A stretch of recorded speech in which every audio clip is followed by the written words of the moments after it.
పిఠాపురంలో నాయకుడు అవసరం లేదా? అయినా మీరు జీరో చేస్తే వర్మ జీరో అవుతాడా? వర్మ జీరోనా హీరోనా అని అక్కడ ప్రజలు నిర్ణయించాలి.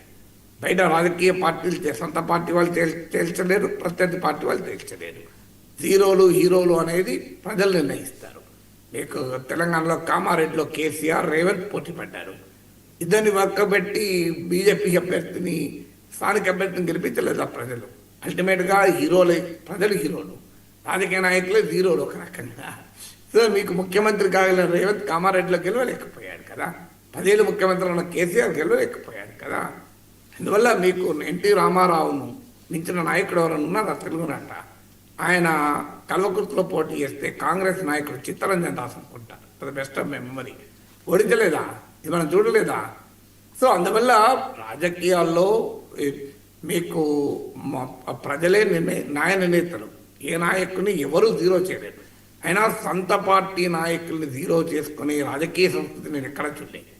తెలుగుదేశం పార్టీ చరిత్ర అంతా తీయండి. వామపక్షాలకు బీజేపీకి పలు సందర్భాల్లో సీట్లు ఇచ్చిన సందర్భాలు ఉన్నాయి. అప్పుడు ఎట్లో అట్లా వాళ్ళని ఇంకో రూపంలో అకామిడేట్ చేస్తూ ఉంటారు, వాళ్ళని అంగీకరింపజేస్తూ ఉంటారు. వాళ్ళు సొంత పార్టీలను ఒక నాయకునికి ఇవ్వాల్సి వచ్చినప్పుడు అకామిడేట్ కూడా చేస్తారు.